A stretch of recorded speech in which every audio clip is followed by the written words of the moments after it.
अच्छा जी। So this is 2017 मार्च का वेरिएंट है, सही है। और अच्छा, मैं 10:15 तक निकल जाऊंगा, सही है। मैं शायद पूरा पेपर ना करवा पाऊँ, सही है। सो जहाँ तक भी होगा उसके बाद फिर मैं आगे की चीज़ें जो है ना कंप्लीट करके डाल दूंगा, ओके। आज भी आसान आसान चीज़ें हैं वो मैं कर लेता हूँ, मुश्किल चीज़ें तुम लोग से करवा देता हूँ क्योंकि तुम लोग फिजिसिस्ट बन चुके हो, सही है। तुमसे कहा हुआ है कि भाई कौन सी क्वांटिटी स्केलर है, कौन सी वेक्टर है। एक्सेलरेशन वेक्टर होती है वेलोसिटी की वजह से, राइट। फोर्स वेक्टर होती है एक्सेलरेशन की वजह से। काइनेटिक एनर्जी स्केलर होती है। मोमेंटम वेक्टर होता है वेलोसिटी की वजह से। पावर स्केलर होती है। एंड वर्क स्केलर होता है, राइट। अच्छा जी, आज जो भाई कौन रीड करेगा भाई? जैनब रीड कर लोगी प्लीज?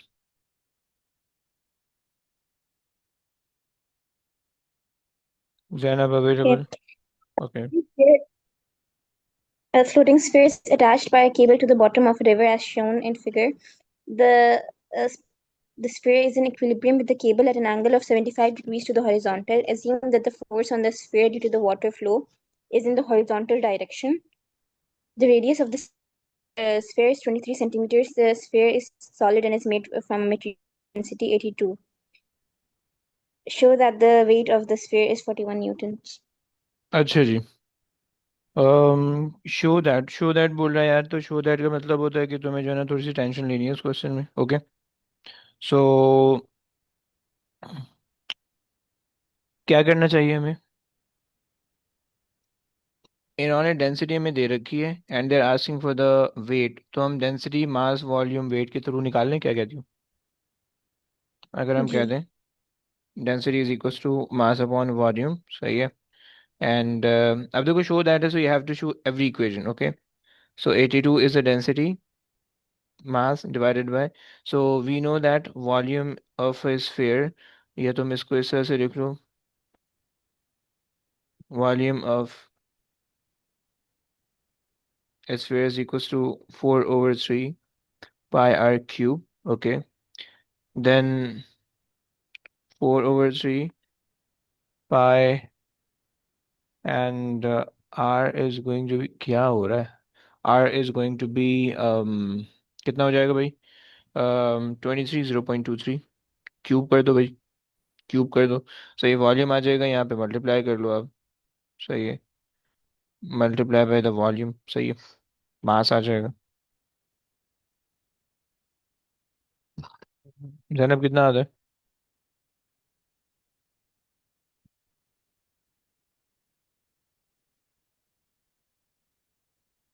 1608. 1608 बहुत ज्यादा नहीं आता? पक्की बात है मास इतना ही आ रहा है? अबे यार। एक हाँ तो मैंने सेकेंड। कैलकुलेशन गलत की है। 4/3, एक सेकेंड, इंटू पाई इंटू 0.23 का क्यूब। मैंने डेसिमल निकाली है। सॉरी। 82 डिवाइड, अच्छा नहीं, मैंने sorry sorry sorry. And then is equals to into 82। I am getting 4.19179, सही है। बेसिकली यहाँ से जो वॉल्यूम मेरे पास आ रहा है, that is 0.0509, and this is the volume when you put that volume in here, सही है। So you will going to get the answer, okay. And this is a mass, multiply by weight करोगी। सो अब आपको पता है कि भाई W equals mg and mass is this one. अबे यार तीसरी दफा डिस्कनेक्ट हो रहा है यार, क्या हो गया इसको? ओके, निकाल दो भाई। 40.99। 40.99, दैट गिव्स यू 41, ओके। तो बस तुम्हें ये कोशिश करनी है कि जो है ना everything should be visible, okay. कि अगर तुम वॉल्यूम ऑफ द स्फीयर ले रहे हो तो वॉल्यूम ऑफ द स्फीयर तुम्हें पता होना चाहिए कि क्या डेफिनेशन इस्तेमाल कर रहे हो। और इसी तरह से जो है ना तुम्हारे पास डेंसिटी के बाद वेट वाला फॉर्मूला भी तुम लिख दोगे और फिर उसके बाद आगे सॉल्व कर लोगे। चलो आगे रीड करो please. Tension in the cable, determine the The upthrust. temperature बोलो बोलो कैसे सॉल्व करेंगे? Determine the upthrust.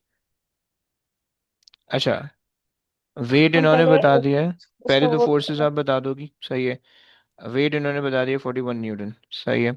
अच्छा जी, अब थ्रस्ट होने वाला है ऊपर, सही हो गया। टेंशन मुझे बताओगी किधर को आएगी?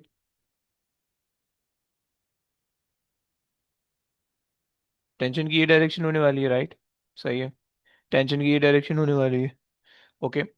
अच्छा, अब जब टेंशन की ये डायरेक्शन होने वाली है, just make the component of the tension. Okay, so एक कंपोनेंट ये बन जाएगा, सही है, एंड एक कंपोनेंट ये बन जाएगा, सही है। सही है। सो ये वाला जो कंपोनेंट होगा वो टी और साइन साइन 75 बनेगा, that would be T cos 75। बच्चों समझ पा रहे हो, प्लीज बताना। एंड अब आपके पास जो स्फीयर है, उस स्फीयर पे basically you have three forces. Okay, देखो जब भी इससे अगर कोई क्वेश्चन आएगा ना कि जिसके अंदर तुमसे इस तरह की चीजें बोल रहे होते हैं, सही है, सो तुम सबसे पहले फोर्सेस आइडेंटिफाई करो। अब thrust, right, weight 41, and tension, सही है, टी साइन 75, राइट। अच्छा जी, क्या इन्होंने बता दिया the sphere is in equilibrium? Zainab, equilibrium से क्या मतलब है? हम फोर्स को कैसे ट्रीट करेंगे?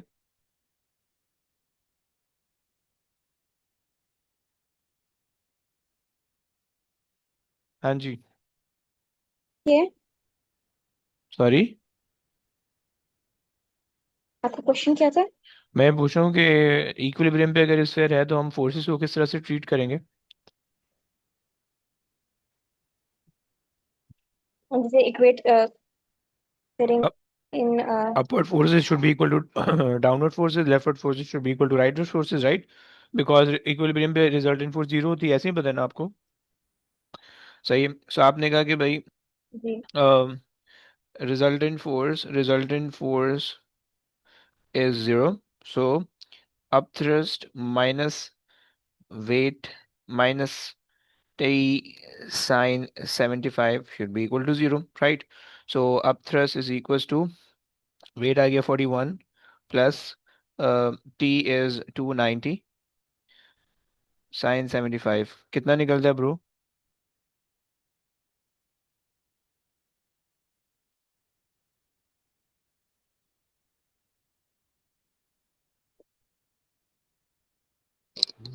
321। 321 भाई बता 21। रहे हैं। सही है, सो हम 320 ले लेते हैं। सही है। अच्छा देखो बच्चों के ना ये वाले क्वेश्चन गलत होते हैं, बिल्कुल बेकार सा क्वेश्चन है, लेकिन ये बच्चे गलत करके आते हैं भाई। देखो सिंपल सी लॉजिक है। न्यूटन सेकंड लॉ लगा रहे हो या तो इक्विलिब्रियम, ये न्यूटन फर्स्ट लॉ लग रहा है by the way. Okay, Newton first law लग रहा है क्योंकि कोई रिजल्टेंट फोर्स नहीं है, राइट? सो न्यूटन फर्स्ट लॉ लगा रहे हो या न्यूटन सेकंड लॉ लगा रहे हो जिसके अंदर रिजल्टेंट फोर्स आएगी, तो जिस ऑब्जेक्ट पे लगा रहे हो सबसे पहले उस ऑब्जेक्ट पे लगने वाली जितनी भी फोर्सेस हैं उन सबको पहले आइडेंटिफाई कर लेना and then apply the Newton first law और सेकंड लॉ। ओके, अपने पास डायग्राम बना लो लाइक दिस कि तुम्हें ये फोर्सेस तुम्हारे ऑब्जेक्ट पे लग रही हैं and then apply the Newton second law. मैं तुम लोग के कल के पेपर में देख रहा था, उसमें से बहुत से बच्चों ने न्यूटन सेकंड लॉ वहाँ पे लग रहा था, एफ इक्वल्स टू एम में रिजल्टेंट फोर्स वहाँ पे लग रही थी और उन्होंने गलत किया हुआ था। ओके, सो बी केयरफुल, पहले जो है ना इसकी पिक्चर बना लो एंड देन उसको जो है ना तुम उस पर फोर्सेज लगा दो एंड देन सॉल्व। ओके, तुमसे पूछा कि ओरिजिन ऑफ द अपथ्रस्ट, वो तुम्हें पता होना चाहिए कि भाई, तुमने कहा कि भाई due to the pressure difference at the top and the bottom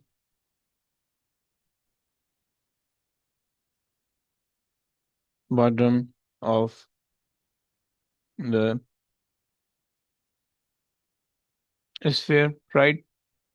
अच्छा फिर तुम यहाँ पे वैल्यू भी लिख दो, सही है, कि या तुम कंपैरिजन भी कर दो कि भाई pressure at the bottom greater होगा और एट द टॉप स्मॉलर होगा, तभी अप थ्रस्ट होगा, राइट? अप थ्रस्ट का मतलब है एक ऐसी फोर्स जो कि ऊपर को लग रही है। डाउन थ्रस्ट भी हो सकता है, राइट? राइट थ्रस्ट भी हो सकता है, लेफ्ट थ्रस्ट भी हो सकता है। ओके, सो अप थ्रस्ट का मतलब है कि नीचे वाली चीज ज्यादा बड़ी है कि जो ऊपर को पुश कर रही है। ओके, सो इसी वजह से सही है, सो ये कह दो with pressure at the bottom will be greater than at the top, या तो डायरेक्ट यही स्टेटमेंट लिख दो, यही स्टेटमेंट लिख दो, दो स्टेटमेंट अलग से लिखने की जरूरत नहीं है, सही है। इसकी जो है ना जस्ट लास्ट वाले पार्ट की मैंने एग्जामिनर रिपोर्ट तुम्हें चेक करवानी, and then I will be moving on, okay.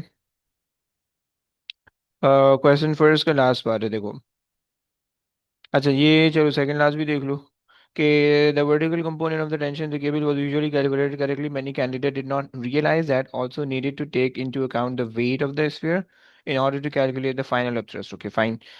This was answered well by most of the candidates. Small number of candidates incorrectly thought that the upthrust was due to the density of the material of the sphere being less than the density of the water. Okay, सही है, वो नहीं है। चलो आगे आ जाओ भाई। Law of conservation of momentum तुम्हें पता है कि in an isolated system, the total momentum, बोलिए, before the collision should be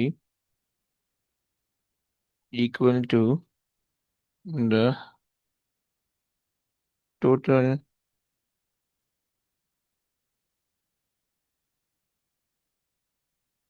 momentum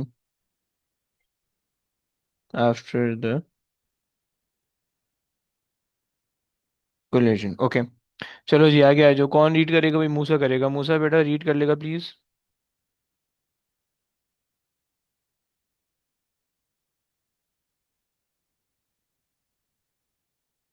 मूसा कहाँ है? कौन सा वाला सर जी? B part B. Two blocks A and B are on a horizontal frictionless surface.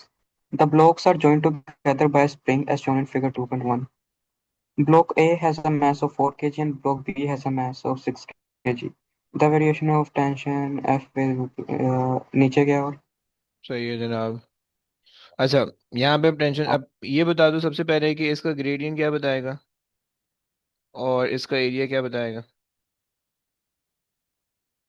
सही है जी, सही कह रहे हो, बिल्कुल सही कह रहे हो। ग्रेडियंट अगर आप बता रहे हो स्प्रिंग कांस्टेंट, तो बिल्कुल आप सही कह रहे हो। और एरिया आप कह रहे हो कि elastic potential energy, elastic potential energy, perfect हो गया, सही हो गया। आगे चलिए जी।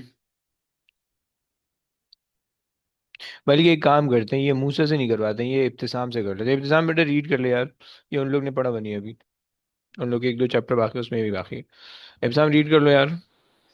The two blocks are held apart so that the spring has an extension of 8 centimeter. Show that the elastic potential energy of the spring at an extension of 8 centimeter is 0.48. Okay भाई। भाई उसने कहा show that, तो इसमें आपको जो है ना कोई इक्वेशन बतानी पड़ेगी या कोई बताना पड़ेगा कि भाई आप ग्राफ का क्या चीज़ इस्तेमाल कर रहे हो। तो आप क्या बोल दोगे कि इलास्टिक पोटेंशियल एनर्जी कहाँ से निकालेंगे भाई? Area. वेरी गुड हो गया भाई, एरिया अंडर द ग्राफ। देखो उसने जो है ना वो सेंटीमीटर बताया भाई, 8 सेंटीमीटर, ग्राफ आगे तक दिया हुआ है, पूरा नहीं नाप देना भाई खुदा के बाद से, जहाँ तक वैल्यू दी हुई है वहां तक नापना है। ओके, 1/2 इंटू 8, और ये आ रही है 10, अच्छा जी 10, और ये आ जाएगी 12.5, तो 12 हो जाएगा, 11 12, ओके। सो आपने कहा कि 1/2 इंटू 12 इंटू सेकंड वाला है 8 सेंटीमीटर, ओके, 8 एक्सपोनेंट -2। सही है भाई, बता दो क्या सीन है।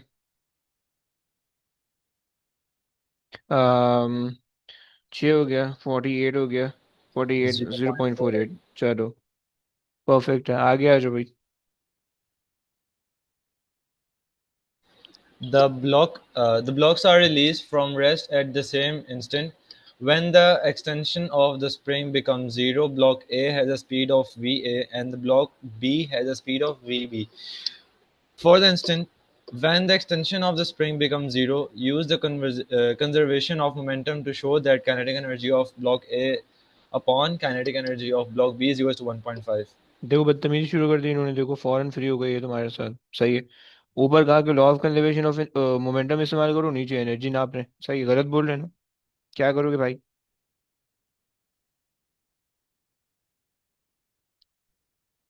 अच्छा जी, देखो इन्होंने कहा कि भाई the block are release from the rest at the instant, at the same instant when the extension of the spring become zero. सही है। The block A has a speed this and the block B has a speed this, right? So basically अब आपके पास particle है। सही है। Particle A की speed है, particle A की स्पीड है वी ए। सही है। एंड पार्टिकल बी की स्पीड है V B. This is before the collision, okay? V B before the collision, okay? And हमें आफ्टर द कोलिजन पहले इनकी स्पीड निकालनी पड़ेगी। सही, और फिर उसके बाद कुछ ना कुछ काम करना पड़ेगा। अच्छा जी, इन्होंने हमें कुछ बताया हुआ है। इन्होंने हमें ये बताया हुआ है कि दो मासेस हमें इन्होंने बता दिए हैं। सही है। और मासेस के अलावा इन्होंने हमें एक्सटेंशन बता दी है। हम एनर्जीज के कॉन्सेप्ट को यूज़ कर सकते हैं कि भाई वो जितनी भी एनर्जी होगी वो इलास्टिक पोटेंशियल एनर्जी से उठ के जो है वहाँ पे चली जाएगी, काइनेटिक एनर्जी के अंदर चली जाएगी। सही है। क्योंकि हमें वही चीज़ को यूज़ करनी पड़ेगी, अदरवाइज कुछ भी नहीं हो सकता। सही है। सो अगर हम देखें law of conservation of momentum अगर हम अप्लाई करें, सो हम यहाँ पे लगा देते हैं भाई, इसका मास था 4। सही है। और इसका मास था 6। सही है। सो 4 VA plus 6 into -VB, okay? This is the law of conservation of momentum. So ये before the collision, right? और after the collision हमारे पास क्या है? अच्छा, extension of the spring becomes zero.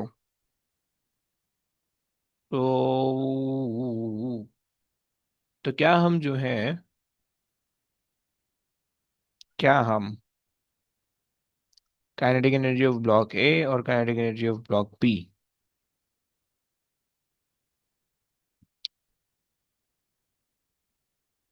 नहीं यार, फाइनल हम क्या लें, एक second. The block are release from the rest at the same instant when the extension of the spring become zero. सही है।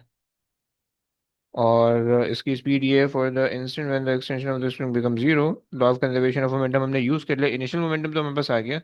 और the two block are held apart so the spring has extension of this much. Energy आपके पास आ गई है, चलो हम energy को यूज नहीं कर रहे। अच्छा जनाब।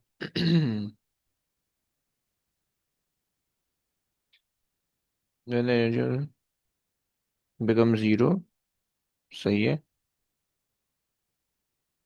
अब हमारे पास, अगर हम ये लें कि फाइनल मोमेंटम अगर हमारे पास जीरो है। सही है। और अगर हम इसको सॉल्व करें, तो हमारे पास हो जाएगा V 4 VA is equals to 6 VB। सही है। लेकिन स्टिल हमारे पास ये कोई वो नहीं है कि इन्होंने हमें कहा है कि हमारे पास जो है ना ऑब्जेक्ट स्टेशनरी हो रहा है कहीं पे जाके। सही है। आफ्टर द कोलिजन ऑब्जेक्ट जो है कोलाइड होकर स्टेशनरी हो रहा है, ये मुझे कहीं नहीं दिख रहा है। तुम लोग को दिख रहा है कहीं?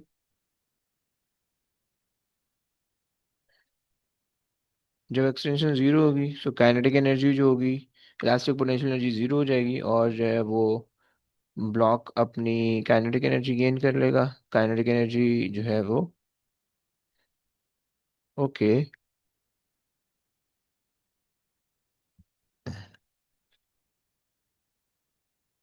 चलो एक काम करते हैं, ये हमारे पास हो गया। अगर हम यहाँ से काइनेटिक एनर्जी के लिए देखें, so kinetic energy of the block A is 1/2 into mass of the ए। सही है। Times the velocity of the ए। सही है। डिवाइडेड बाय, इसका स्क्वायर कर देते हैं,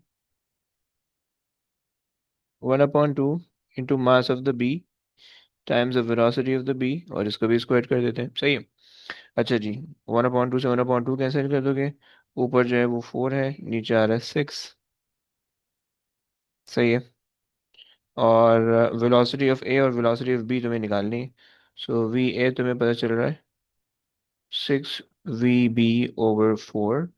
which is basically 3VB over 2. Okay, तो VA की वेलोसिटी तुम्हारे पास है 1.5 VB की वेलोसिटी के बराबर, और VB की वेलोसिटी VB की रह जाएगी, राइट। सही हो गया, और ये तुम्हारे पास आ जाएगा रेशो। सही है, एंड अब सॉल्व कर लो।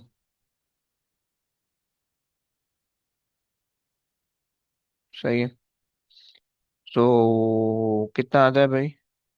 1.5, 9/4, 4 से 4 कैंसिल, 9/6, 9/6, सो 9/3/2, 1.5। सही है, मेरे पास आ रहा है 1.5। सही है, और ये मेरे पास कैंसिल आउट हो रहा है। सही, ये रेशो मेरे पास आ रहा है, लेकिन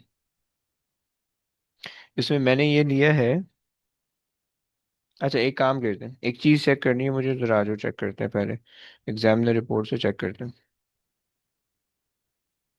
ठीक है, हमारे पास इसके अलावा कोई ऑप्शन नहीं है। मार्किंग की क्या कह रही है? मार्किंग वाला कह रहा है 48 निकाल दिया। इन्होंने डायरेक्ट इक्वेट कर दिया, law of conservation of momentum लगाया है। सही है, फाइनल मोमेंटम इन्होंने जीरो कंसिडर किया। अब देखो, law of conservation of momentum लगाने का 1 मार्क दे रहा है, काइनेटिक एनर्जी को फॉर्मूले का 1 मार्क दे रहा है, एंड देन फिर रेशियो अप्लाई करने का 1 मार्क दे रहा है। सही हो गया। सो अब मैंने चूंकि फार्मूला के अंदर वो लगा दिया हुआ है, तो इसलिए I get both the marks. Okay, अच्छा जी, इसके अंदर भी देख लेते हैं, कुछ एक दो चीज़ें यहाँ पे देखनी है कि ये हो गया था। Most answers were only partially correct. Candidate could usually equate the momentum of the two blocks or state an expression for the kinetic energy. Better performing candidate were then able to clearly show all the steps. हाय हाय, सही है। खैर, तो उन्होंने जो है reduce from the rest।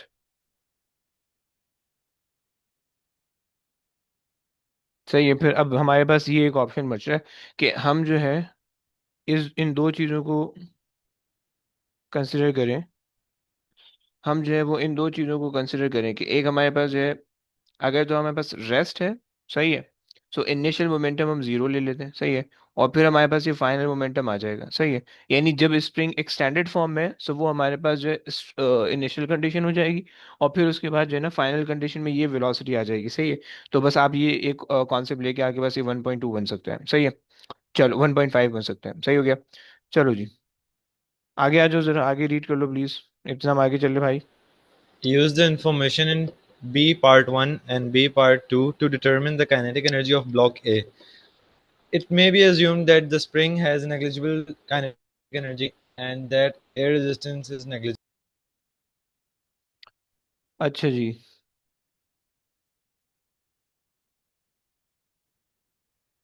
अच्छा जी, क्या करेंगे भाई? Spring has negligible kinetic energy. Okay.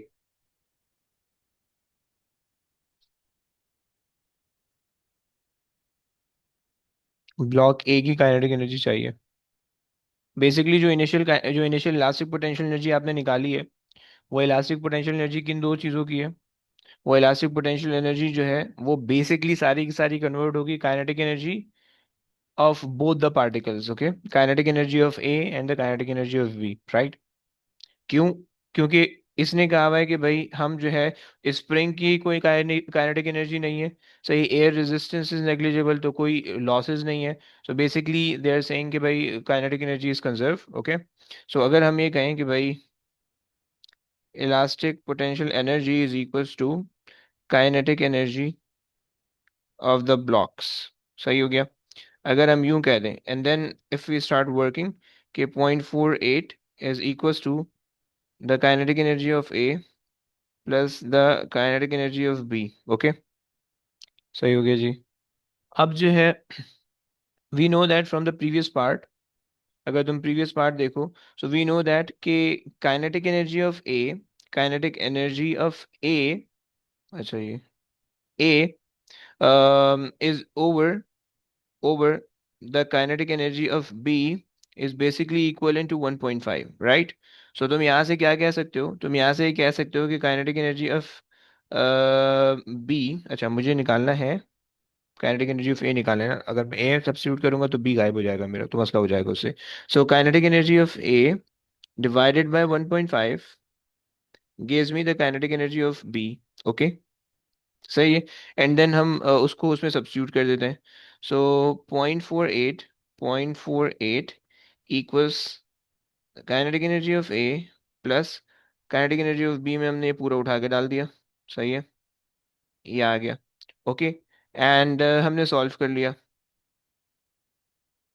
सही है, सॉल्व कर लेते हैं भाई, क्या बनता है। ओके जी, भाई बता रहे हैं हमें, कोई नहीं बता रहा, अरे यार लो।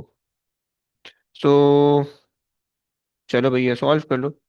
0.48 मैंने एलसीएम लेके 1.5 को वहां भेज दिया। जब मैंने एलसीएम लिया होगा तो मेरे पास यहाँ पे आ गया होगा 1.5 of kinetic energy plus A plus kinetic energy of A, right. और डिवाइडेड बाय जो 1.5 मेरे पास आया होगा उस मैंने 1.5 को वहां भेज दिया, तो मैं डिनोमिनेटर नहीं लगा रहा हूँ। सही है।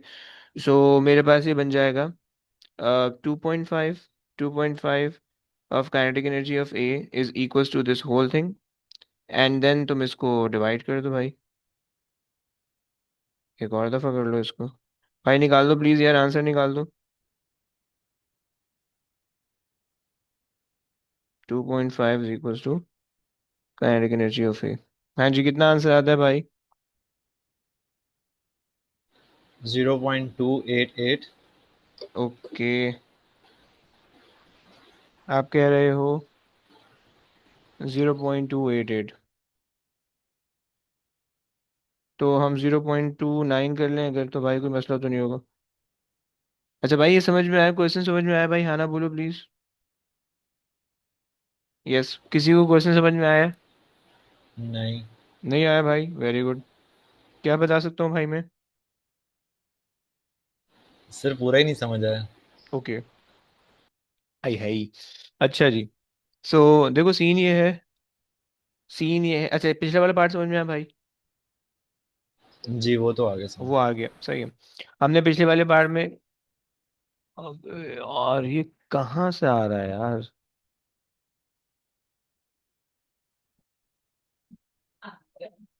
कहाँ पे? एक मिनट रुको यार, एक सेकंड देना प्लीज।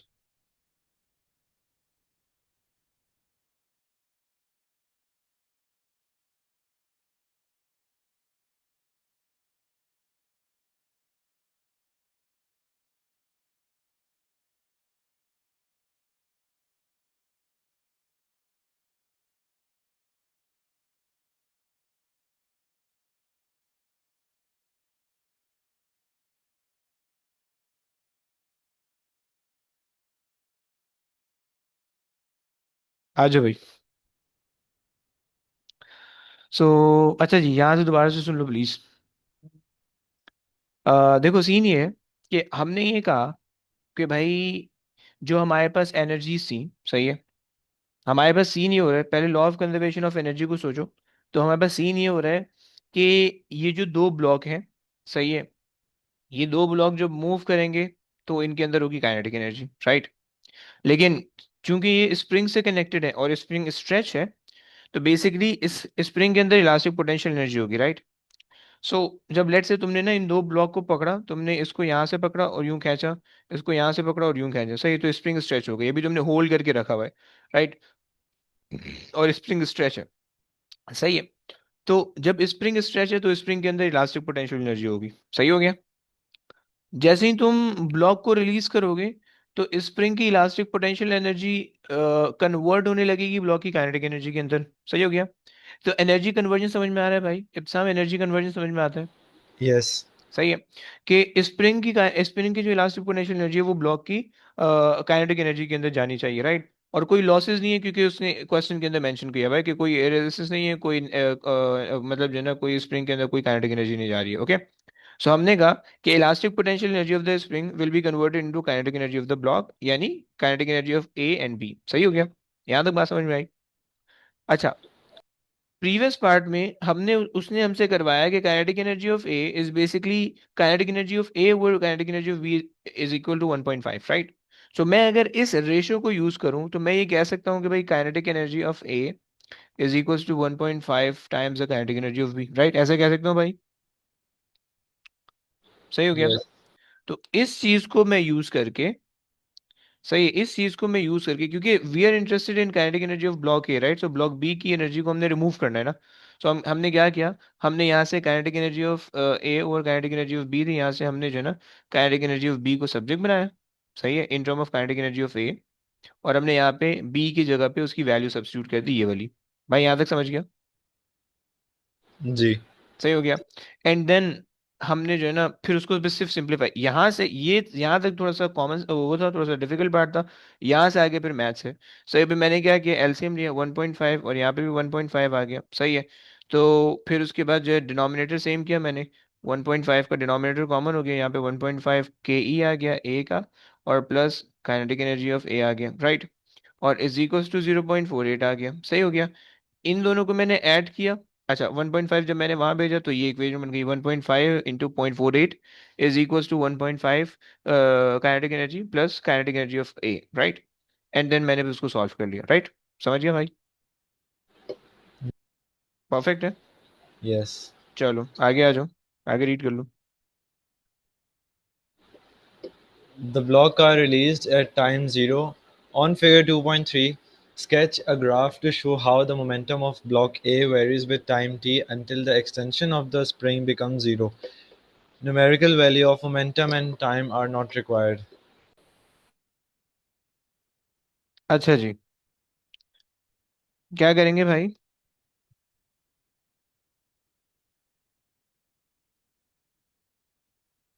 अच्छा जी, एक्सटेंशन बिकम जीरो का मतलब ये होगा कि आपके पास जो है जो भी इलास्टिक पोटेंशियल एनर्जी होगी वो सारी की सारी कन्वर्ट हो जाएगी काइनेटिक एनर्जी के अंदर। सही हो गया।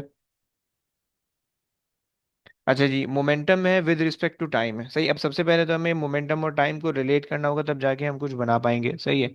और उसके बाद हम क्या कह सकते हैं कि अम, उम, उम, उम, अच्छा, अब जरा गौर करो। देखो, इन्होंने ये कहा कि भाई momentum of the block A, kinetic energy of the spring वो कन्वर्ट हो रही है kinetic energy of the block के अंदर, राइट? सो जब तक कन्वर्ट होती रहेगी तब तक क्या होगा, मोमेंटम इंक्रीज होगा, राइट? लेकिन जब स्प्रिंग की जो एक्सटेंशन है वो जीरो हो जाएगी, इसका मतलब है spring loses all of its energy, right? तो इसका मतलब है कि अब काइनेटिक एनर्जी के अंदर कोई चीज कन्वर्ट नहीं हो रही होगी, right? Is that clear, making sense? Yes. Yes, not not making sense, झूठ बोल रहे बे। सच बता। अबे बताना। थोड़ा थोड़ा समझ आया. ओके, दोबारा समझते हैं। देखो, सीनियर सीनियर सीनियर, अगर जो है, देखो स्प्रिंग अभी अपनी फुल स्ट्रेच फॉर्म में, राइट? जैसे ही आप सिस्टम को रिलीज करोगे तो स्प्रिंग जो है वो कंप्रेस होने लगेगी। सही है। और उसकी जो एनर्जी होगी वो सारी की सारी ब्लॉक में जाने लगेगी, राइट? ऐसे ही हो रहा होगा, ये सेंस बन रहा है। Yes. सही है। अच्छा, जब स्प्रिंग अपनी सारी एनर्जी लूज कर देगा, सही है, तो इसका मतलब होगा कि ब्लॉक ने स्प्रिंग की सारी एनर्जी गेन कर ली है, राइट? जी. सही है। अच्छा, ब्लॉक के पास कोई और सोर्स ऑफ एनर्जी नहीं है, राइट? तो इसका मतलब ये हुआ कि भाई जब स्प्रिंग कंप्रेस होकर बिल्कुल जीरो हो जाएगा, उसकी एक्सटेंशन जीरो हो जाएगी, इसका मतलब है ब्लॉक के पास कोई फर्दर एनर्जी गेन करने का सोर्स नहीं है। सो फिर उसके बाद जो भी ब्लॉक की एनर्जी होगी वो कांस्टेंट हो जाएगी, राइट? Yes. ओके। जब ब्लॉक की काइनेटिक एनर्जी कांस्टेंट हो गई तो काइनेटिक एनर्जी डिपेंड करती है वेलोसिटी पे, वेलोसिटी भी कांस्टेंट हो जाएगी। जब वेलोसिटी कांस्टेंट होगी तो मोमेंटम भी कांस्टेंट हो जाएगा, right? Making sense? Yes. Perfect. सही हो गया। सो बेसिकली हम ये कह सकते हैं कि भाई फाइनली जो है ना वो तो मोमेंटम होना चाहिए हमारा कांस्टेंट, ये हमारा पोर्शन आ गया मोमेंटम का कांस्टेंट, राइट? इनिशियली जो है वो मोमेंटम या तो इस तरह से इंक्रीज होगा, सही है, लिनियर इंक्रीज होगा, या तो इंक्रीजिंग कर्व बनेगा, या इस तरह से कर्व बनेगा। ये दो चीजें हमने अब ये फिगर आउट करना है कि इसमें से कौन सा कर्व होना चाहिए। सही है। अब उसको देख लेते हैं। उसके लिए कोई आइडिया तुम लोग के जहन में आ रहा है? अच्छा जी, मुझे उसके लिए रिलेट करना पड़ेगा मोमेंटम को टाइम से। सही है, कि भाई इसका क्या इंक्रीजिंग बनता है, डिक्रीजिंग वो बनता है, क्या बनता है? सही है। एनर्जी को अगर हम इलास्टिक पोटेंशियल एनर्जी को हम रिलेट कर दें काइनेटिक एनर्जी से, सही है। हमने कहा कि भाई elastic potential energy is equal to kinetic energy, सही है। और हमने कहा कि सही है जनाब। और फिर उसके बाद जो है हम ये कह रहे हैं, उनको बोलो कि 10:30 के बाद आए, 10:30 के बाद। अच्छा जी। Elastic potential energy is equal to kinetic energy, सही है। और काइनेटिक एनर्जी ये आ गई। अच्छा, उसके बाद जो है,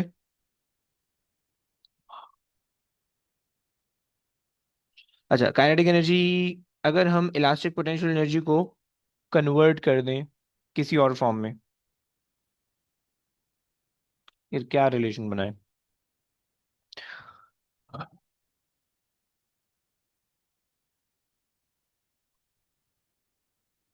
कोई रिलेशन वैसे बन तो नहीं रहा है, सही है। मोमेंटम जो है वो शुरू में जो है ज्यादा होगा, एंड देन मोमेंटम होना चाहिए डिक्रीजिंग, तो सेंस ये बन रहा है कि ये वाला ग्राफ होना चाहिए, सही है।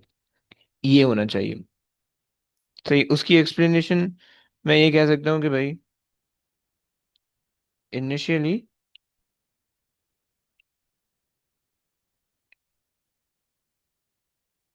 Energy conversion will be at high rate, right, and finally it will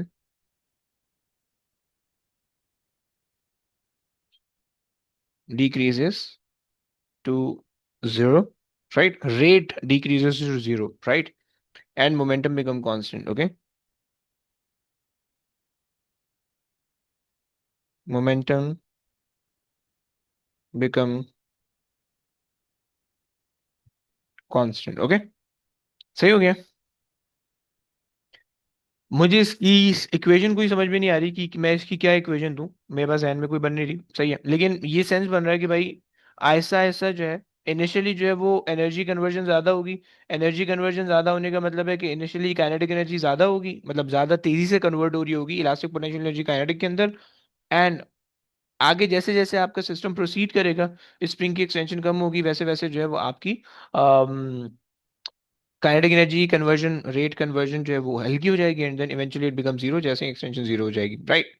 बस ये कॉन्सेप्ट है, सही है। लेकिन इसकी एग्जामिनर रिपोर्ट देखते हैं कि एग्जामिनर क्या कह रहा है इसके बारे में, सही है। वहां से शायद थोड़ा बहुत सेंस बन जाए अगर जो है उन्होंने कोई अच्छी बात लिखी होगी, वरना जो है ग्राफ कैसे बना रहे हैं? आई विश ये ग्राफ ऐसे ही होना चाहिए। आ गया। Curve start from the origin and has a decreasing, okay final gradient, सही है जनाब, सही बना दिए। और ये हमारे पास आ रहा है question number 3, 2 के last one. Many candidates realized that the graph would start from the origin and have a decreasing gradient. Very few candidates understood that when the extension of the string becomes zero, the force on the block A will become zero, so that the gradient of the graph become okay zero. A common mistake was to assume that the momentum of the block decreases to zero as the force, okay, force से relate कर रहे हैं अगर ये, तो force से relate करें तो इसका मतलब होगा force is equals to change in momentum over change in time, सही है। एंड फोर्स हमें पता है कि भाई फोर्स टाइम डिस्टेंस, अरे यार ये बन गई ना equation, force times displacement is equals to work done, ये elastic potential energy, right. So basically अच्छा जी, हमें मोमेंटम और टाइम चाहिए। ये पता नहीं यार, नहीं बन रही, गलत बन रही होगी, छोड़ छोड़ छोड़, खैर आज अभी हो गया हो गया। ओके जी, जरा ये रीड कर लो भाई, कौन करेगा? मरियम जरा रीड कर लोगी प्लीज, सेकंड पार्ट से आ जाओ। Define velocity. A car travels in a straight line up a slope as shown in figure 3.1.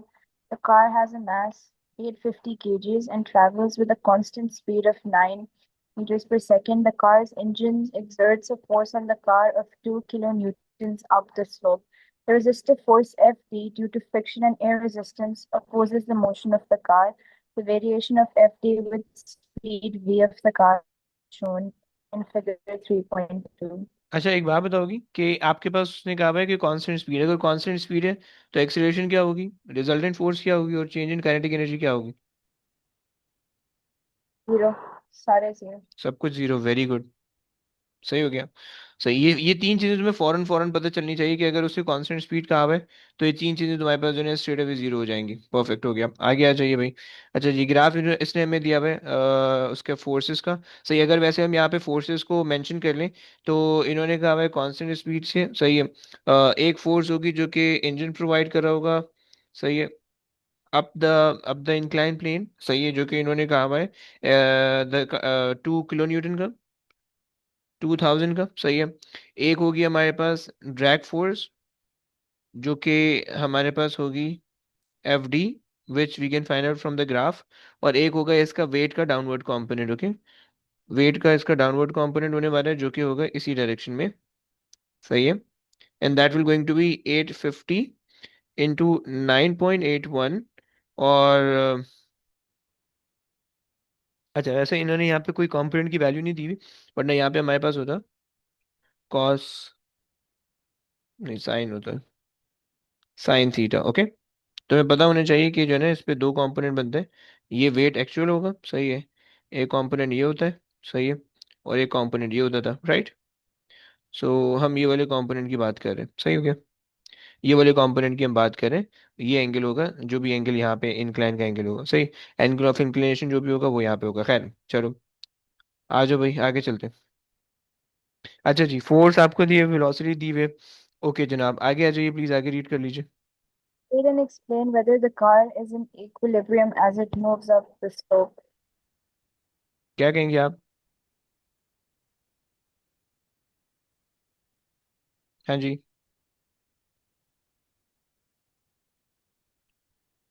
फिर constant speed है तो very good, equilibrium। Dynamic equilibrium उसको कहते हैं, सही है, कांस्टेंट स्पीड में तो इक्विलिब्रियम हो जाएगा, बिल्कुल सही कह रही हैं आप, सही है।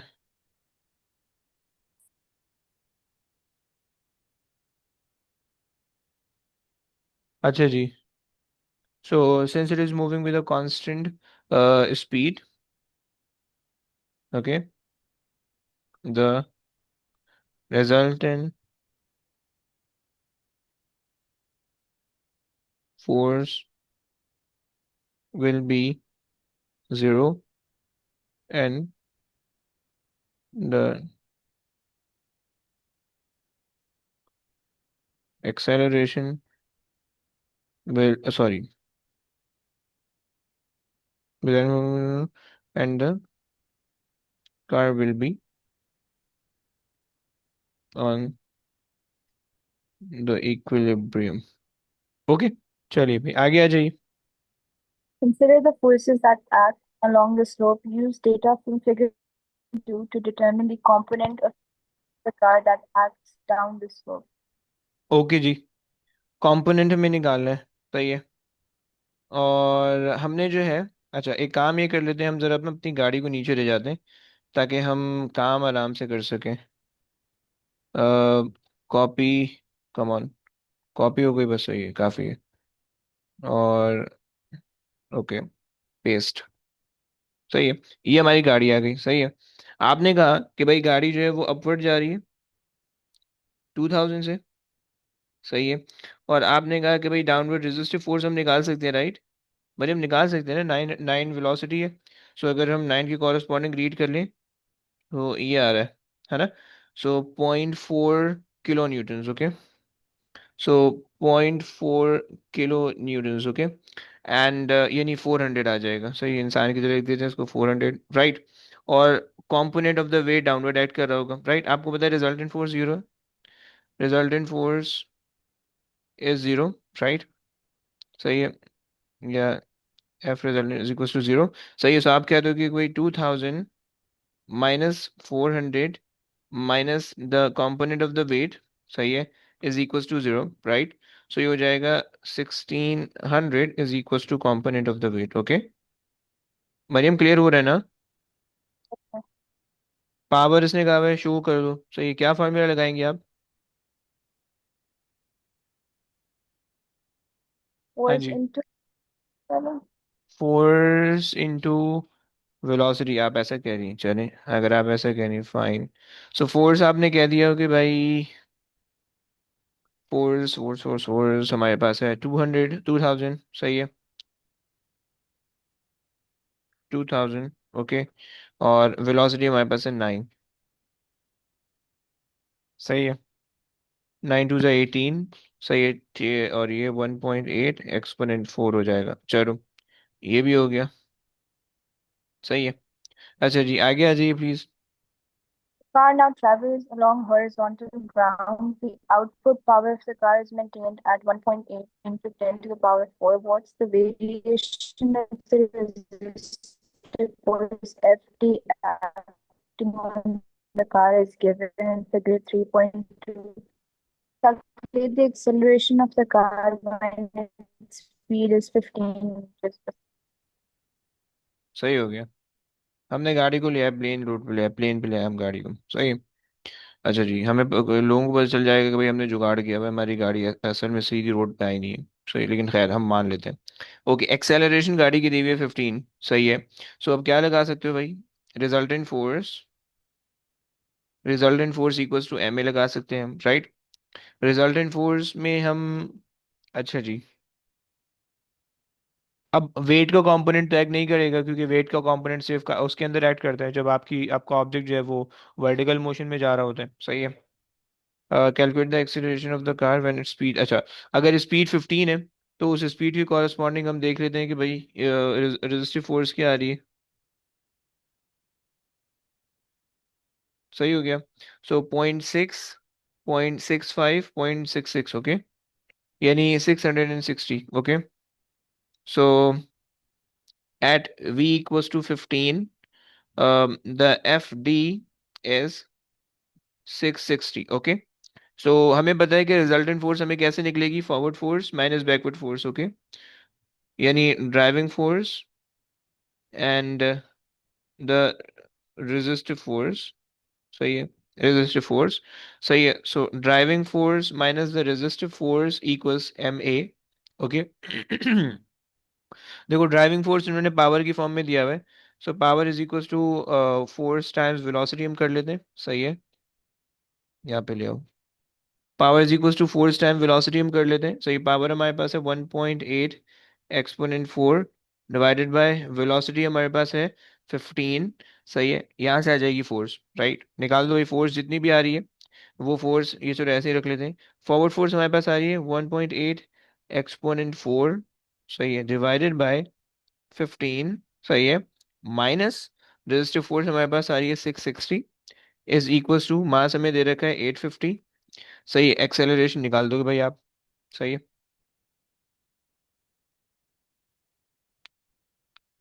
कितना आ point रहा है? सॉरी, 0.6 बस 0.6 और कुछ नहीं, 60 ले लें, 0.635 है तो 0.64 सिक्स फोर कर लेते हैं, कर लेते हैं, कर लेते हैं, सही है क्या? सही हो गई, ये बात समझ में आया तुम लोग को भाई? ये इसमें तुम लोग के बड़े मसाइल हो रहे थे, सही है। और ये तुम लोग के पिछले वाले पेपरों में ये अक्सर गलत हो रहा था, सही सही। जस्ट मेक द ऑब्जेक्ट, उस पर जो भी फोर्सेस है आइडेंटिफाई कर लो। वेट का कंपोनेंट यहाँ पे इसलिए एक्ट नहीं कर रहा है क्योंकि देखो अब ये जो एक्सेलरेशन है इस डायरेक्शन में हो रही है, ओके, वेट एक्ट कर रहा है इस डायरेक्शन में, right? So weight is acting in the vertical direction and acceleration is happening in the horizontal direction, right? And we are applying the Newton second law in the horizontal direction, right? Vertical direction में जो object है वो Newton first law के under है, right? यानी upward force is equal to downward force, जो weight का जो वेट है वो बेसिकली कांटेक्ट फोर्स के इक्वल हो जाएगा, राइट? तो इस वजह से रिजल्टेंट फोर्स 0 है। और हॉरिजॉन्टल डायरेक्शन में we have two forces, the forward force and the backward force, okay, and that produces the resultant force क्योंकि वो अनबैलेंस है, राइट? चलो भाई ये हो गया। आ जाओ भाई, डॉपलर्स इफेक्ट के में हम ये कहते थे कि भाई it is a change in the observed frequency due to the relative motion relative motion of source and observer. Okay, relative motion का वर्ड इंपॉर्टेंट है। ओके, आ जाओ भाई। मूसा बैठा हुआ है, मूसा बेटा रीड कर लेगा please. Musa please read the question.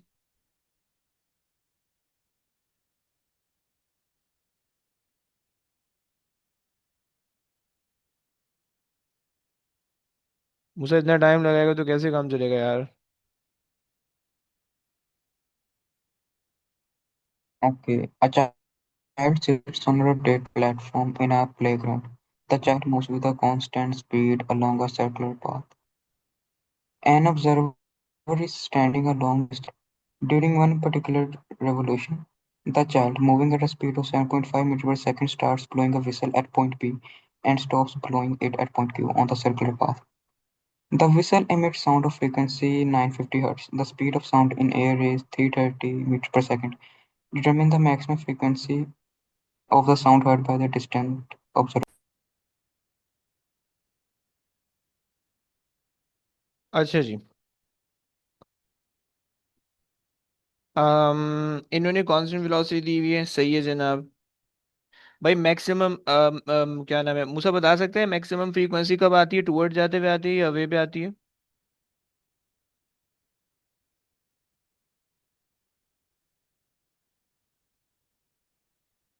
हाँ जी। जब पास आ रहा हो सर तब। वेरी गुड, हो गया। और पास आते हुए जो हम नेगेटिव साइन लगाते हैं, सही हो गया।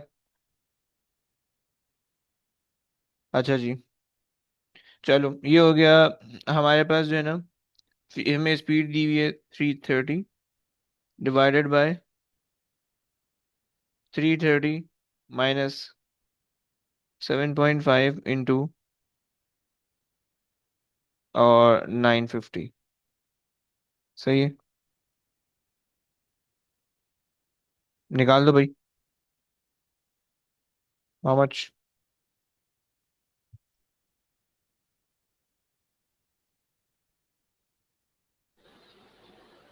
972. 972।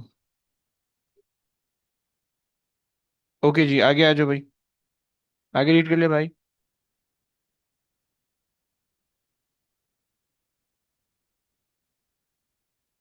Describe the variation in the frequency of the sound heard by the distant observer.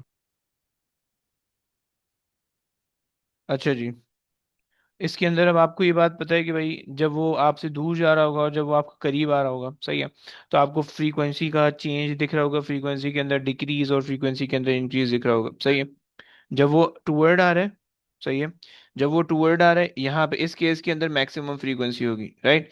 इस केस के अंदर मिनिमम फ्रीक्वेंसी होगी, सही है। एंड सो ऑन वो चलता रहेगा, सही है। सो हम ये कह सकते हैं कि भाई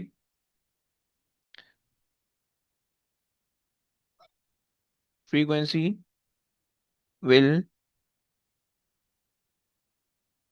decrease as it move from from P to Q, from P to Q। सही हो गया, ये बात हो गई। अच्छा जनाब, और इन्होंने describe the variation the frequency heard by the observer. Should we mention the values? चलो देखते हैं। Then from P, from Q to P, it increases again, increases again। सही हो गया। अच्छा जी, ये बस ये देख लेते हैं वाला पार्ट कि इसका क्या बन रहा है। अल्लाह अकबर। चलो यहाँ पे देख लेते हैं क्वेश्चन नंबर 3 हमारे पास। Okay.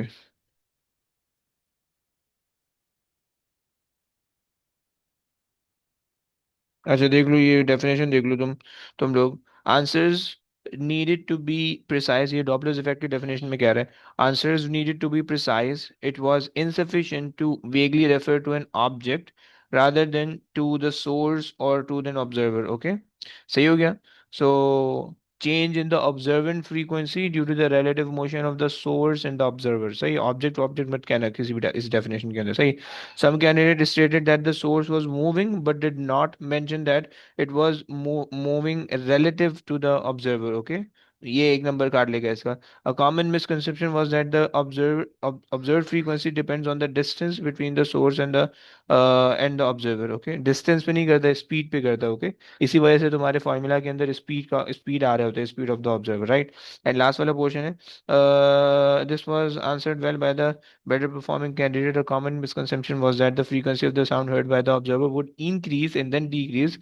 This misconception possibly came from the fact that the frequency heard was initially higher than 950 and then become lower than 950। okay, चलो। और इसकी बस एग्जाम में मार्किंग की चेक करते हैं। मार्किंग की में तुमसे कह रहा है कि फ्रॉम द ग्रेटर देन, अच्छा फ्रीक्वेंसी डिक्रीजेस हमने लिख दिया है, एम मार्क हमें मिल जाएगा। From greater than 950 to less than, okay fine, they are coding the values as well. So maybe शायद हमें एक नंबर ना मिले, सो एक नंबर के लिए हम ये लिख देते हैं कि इसकी जरूरत नहीं है। सही है। हाँ हम कह देते हैं कि भाई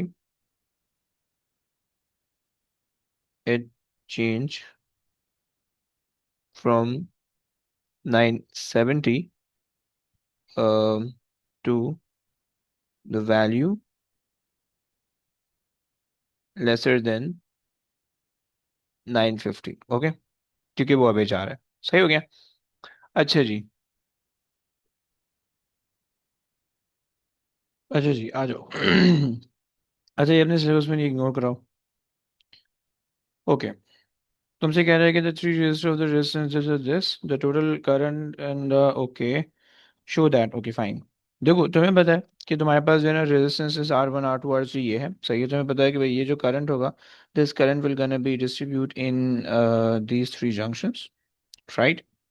सो तुम यहाँ पे कह सकते होगे कि वोल्टेज सेम रहेगा। सही है।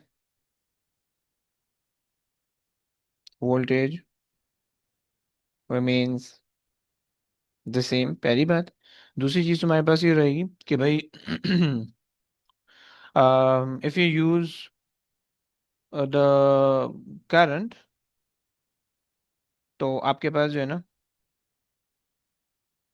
लेट्स से हम ये कह देते हैं कि भाई I1 यहाँ जा रहा है, I2 यहाँ जा रहा है, I3 यहाँ जा रहा है।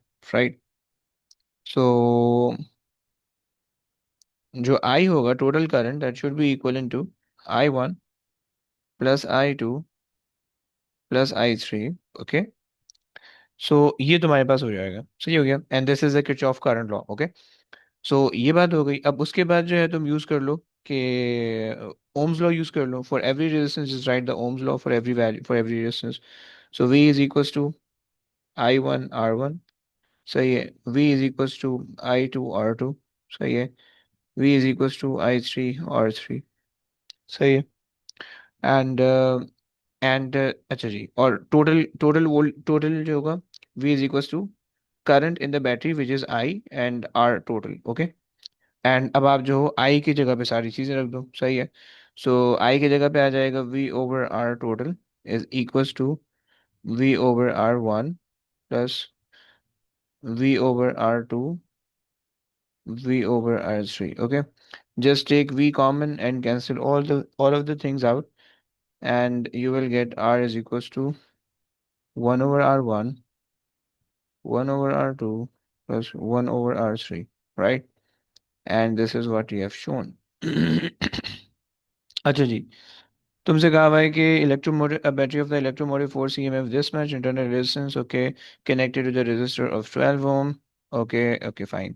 Bye considering the energy explain why the potential difference across the batteries terminal is less than the EMF। तुम्हें पता है कि इंटरनल रेजिस्टेंस जो वो लूज करवा रही होगी, बस सिंपल सा रीजन है। सही है। 2 नंबर दे रहा है, लिख लेते हैं भाई 2 नंबर में। हमने कहा कि भाई so by considering the energy, सही है। So by considering the energy, so इसका मतलब ये होगा कि भाई आप law of conservation of energy को यूज कर लो, right. So EMF is the total energy that you have, right, and out of which some of the energy get lost right here, and the remaining energy remaining आपके पास यहाँ पे आ जाएगा, सही हो गया। सो हम ये कह सकते हैं कि भाई the total energy is uh, in the form of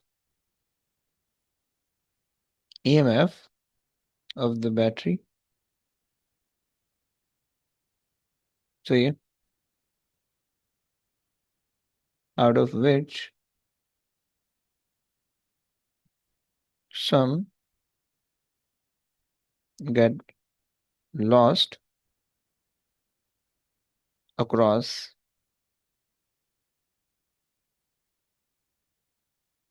internal resistance. So remaining remaining voltage across the battery, sorry, across the terminal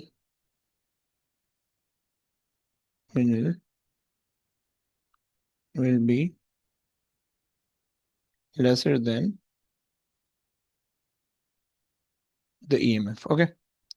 अच्छा जी, तुम्हें दिया हुआ है चार दिए हुए 2.5 kilo coulomb passes through the battery, calculate the total energy transform. Okay, तुम्हें पता है कि voltage is equals to energy over charge, right.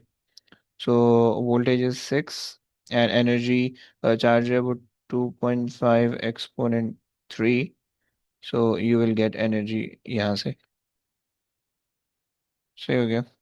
So energy मेरे पास आ रही है 6 इंटू 2.5 एक्सपोनेंट 3, 15 आना चाहिए, 1.5 एक्सपोनेंट 4, सही है। अच्छा जी, उसके बाद the number of the electron that passes through the battery. Okay जनाब, so you know that one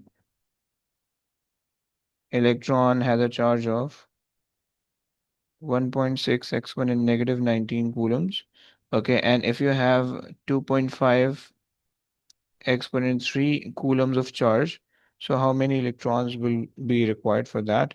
So 2.5 exponent 3 divided by 1.6 exponent negative 19 gives you 1.56 exponent 22. So 1.6 exponent 22. Okay, just cross multiply किया। The combined resistance of the two resistors connected in parallel is 4.8. Calculate the resistance X. Okay, तुम ले लो एक second जरा ऐसे ना,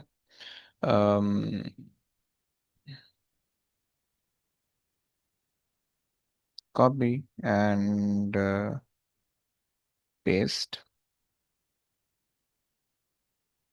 सही है। सो ये आ गया। अच्छा जी, तुम्हें पता है कि भाई इन्होंने कंबाइंड रेजिस्टेंस दी हुए 1/r is equal to 1/r1 plus 1/r2, सही है। सो 1/4.8 is equal to 1/12 plus 1/r2, right. And तुम इसको सॉल्व कर लो। 1/4.8 minus 1/12 is equals to 1 over r. So 1 over r2 is basically 1 over 8. So when you cross multiply it, you'll get 8.0. Okay. Use your answer in B part 3 to determine the ratio of the power dissipated in X and power dissipated. Okay, fine. तुम्हें पता है कि भाई दोनों के cross जो है वो पोटेंशियल सेम होगा, सही है। सो पावर का फॉर्मूला सबसे पहले ले लो, power is equals to V over R, V square over R. Okay, and सही है, दोनों के अंदर वोल्टेज सेम होने वाला है। So you can take P1 R1 is equals to P2 R2, right? P2R2, right. सही हो गया। सो दिस इज वो सही है। अच्छा जनाब, यानी यहाँ पे हम ले लेते हैं P of x and R of x, okay, and P of 12 and R of 12, okay. Okay, so उसके बाद सॉल्व कर लो आप। So power of x divided by power of 12 is equals to resistance of 12, which is 12, divided by resistance of x, which is 8. So for 3s are 12, for 1.5, okay, 1.5। सही हो गया। अच्छा जनाब, आगे आ जाओ। The resistance of x is now reduces the resistance of x, okay। Explain why the power produced by the battery is increased, okay। अगर तुम इसकी रेजिस्टेंस ऑफ एक्स को अगर तुम रिड्यूस करो, मतलब लेट्स से 8 से तुम 4 कर दो, सो 1/12 प्लस 1/4, सही है, एंड 1/3, सही है। सो मेरे पास जो ओवरऑल रेजिस्टेंस आएगी, if I decrease the value of X, so मेरे पास जो ओवरऑल रेजिस्टेंस आएगी, वो मेरे पास जो कंबाइंड रेजिस्टर आ रही है इन दोनों की, वो डिक्रीज हो जाएगी 4.8 से 3 तक, if I assume 8 to be 4, right, और 8 decrease to 4, right.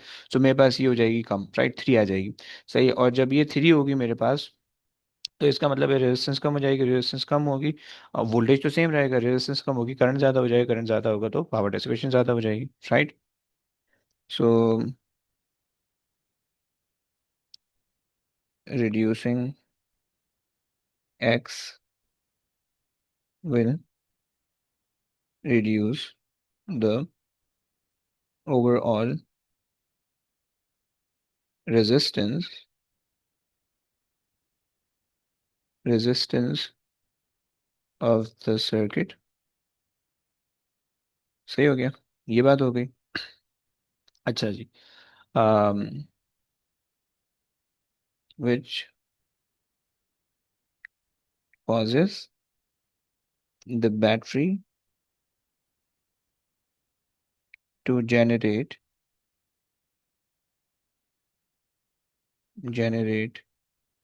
more current, सही है, while PD across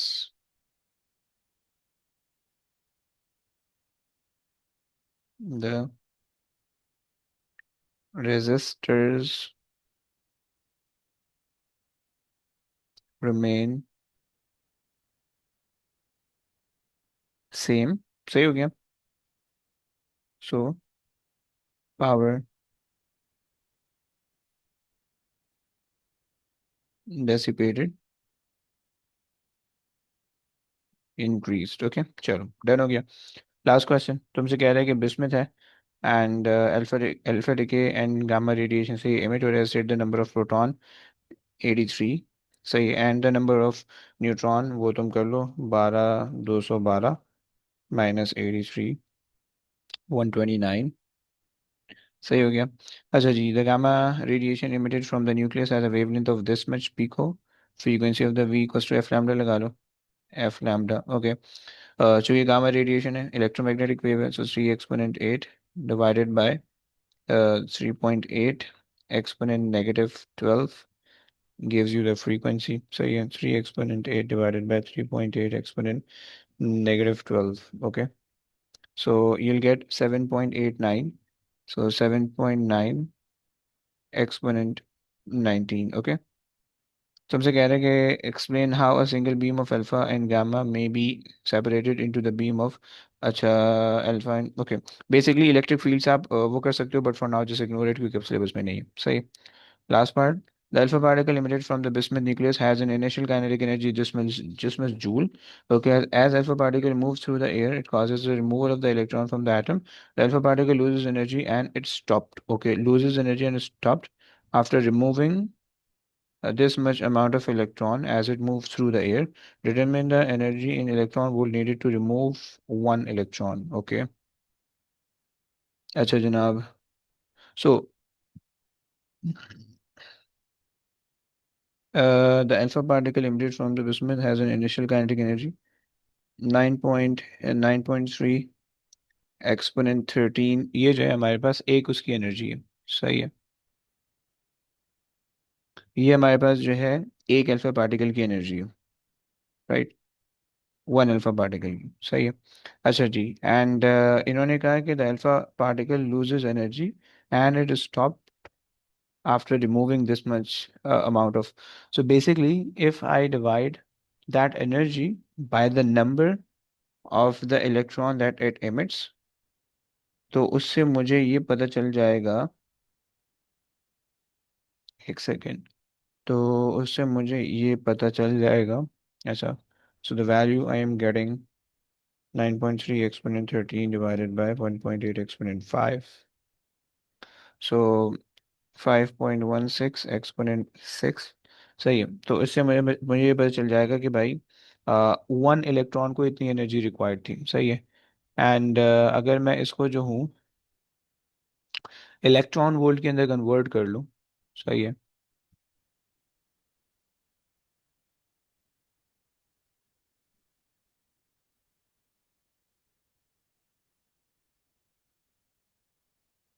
अच्छा, मैंने कुछ गलत किया यार, नेगेटिव साइन आना चाहिए ना यहाँ पर, नेगेटिव साइन, हाँ -18 आ रहा है, सॉरी, -18 जूल, सही है, मेरे पास जूल्स आ गए, सही है। अब इन जूल्स को अगर मुझे कन्वर्ट करना है, मुझे पता है कि one electron volt is basically equal to 1.6 exponent -19 joules, and if I have 5.16 exponent -18 joules, okay, of energy, then how much electron volt do I need? So just divide it by 1.6 exponent -19 मैंने किया, so I'm getting 32.3, सही है। सो 32 ले लेते हैं, 32, okay, ये मेरे पास आ गया एंड इट इज़ डन, सही हो गया। सो बस ये हमारी कहानी है, सही है। सिंपल सिंपल से क्वेश्चन थे आखिरी वाले, इतने मुश्किल नहीं थे, वेव से कोई क्वेश्चन नहीं आया इसके अंदर, एंड क्या ही बात है, चलो ओके, डॉपलर इफेक्ट का सिर्फ एक आया था, चलो ओके।